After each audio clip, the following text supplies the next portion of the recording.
सास का कायाकल्प। राधा को अपनी सास से बहुत प्यार था।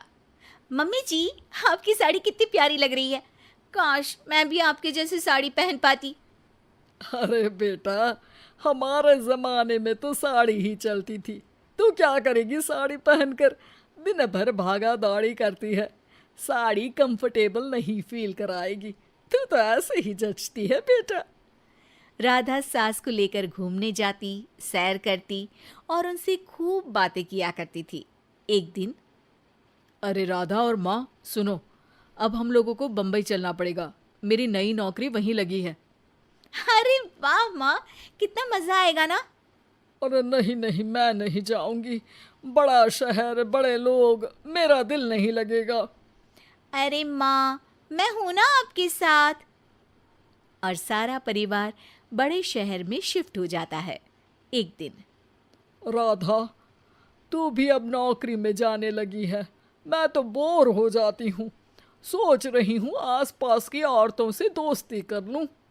हाँ हाँ माँ, और क्या। यहाँ की औरतें तो किटी पार्टी और बहुत सी फन लविंग एक्टिविटी करती हैं। तो बेटा, दो चार फन लविंग से मुझे भी मिलवा देना।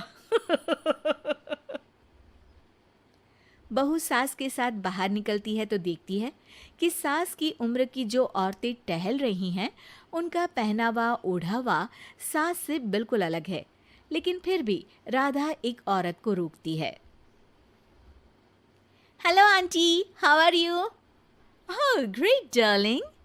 आंटी, हम लोग यहाँ नए शिफ्ट हुए हैं। ये मेरी मम्मी है। क्या ये कल से आप लोगों को ज्वाइन कर सकती हैं? वो औरत सास की तरफ बड़ी ही अजीब नज़रों से देखती है, फिर कहती है, अब ठीक है, कल से भेज देना। सास समझ जाती है कि उस औरत को वो ठीक नहीं लगी, लेकिन फिर भी वो कुछ नहीं बोलती। अगले दिन, अरे माँ, अच्छी सी साड़ी पहनकर तैयार होकर जाइए। आपको आपकी दोस्तों के पास जाना है ना। और नहीं नहीं, मैं सोच रही हूँ घर पर बैठकर टीवी देखूं। वैसे भी रामायण का नया एपिसोड आएगा। नहीं माँ, आप जाओ ना, लोगों से मिलो, बात करो, अच्छा लगेगा। ना चाहते हुए भी सास उन लोगों के पास जाती है, लेकिन सभी सास से बुरा व्यवहार करते हैं। सास मुंह लटकाकर घर आ जाती है। बहू समझ जाती है कि सास को कुछ हुआ है। वो रोज सास को पार्क में भेजती, लेकिन सास रोज मुंह लटकाकर वापस आ जाती। क्या हुआ माँ, आप बाहर जाकर खुश नहीं होती हैं?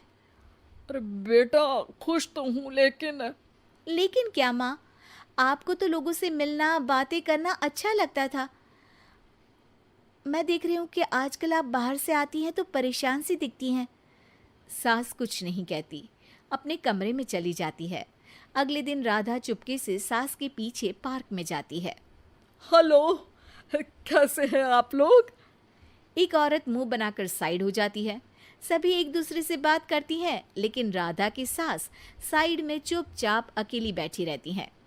राधा घर आती है और सास के वापस आने का इंतजार करती है। सास मुंह लटकाकर घर आती है। अरे मम्मी जी, तब से इंतजार कर रही हूँ, जल्दी तैयार हो जाइए, मार्केट जाना है। राधा सास को लेकर बाजार जाती है और उन्हें कुछ मॉडर्न कपड़े दिलाती है। अगले दिन सास उन कपड़ों को पहनकर पार्क में जाती है। Oh my god, you are looking gorgeous. Beautiful top, कहाँ से लिया? हे, मेरे घर में कल किटी है, तुम जरूर आना। अजीब औरतें हो तुम लोग। मैं रोज आती थी तब तो तुम लोग सीधे मुंह बात भी नहीं करती थी। आज इन कपड़ों को देखकर तुम मुझे घर बुला रही हो। लेकिन सुनो, अब मुझे तुम लोगों से कोई बात नहीं करनी और ना ही दोस्ती करनी है। अरे तुम तो बुरा मान गई। वैसे दोस्ती नहीं करनी थी तो ये कायाकल्प क्यों किया? ये मेरी बहू ने किया है। मैं यहाँ सिर्फ ये देखने के लिए आई थी कि तुमको मुझसे समस्या है या मेरे कपड़ों से। कपड़े तो बदले जा सकते हैं। अच्छा चलो, जो भी हो, अब हम लोग तुम्हें अपने साथ रखने को तैयार हैं। लेकिन अब मुझे तुम लोग नहीं पसंद। ये बोलकर राधा की सास वहां से चली जाती है।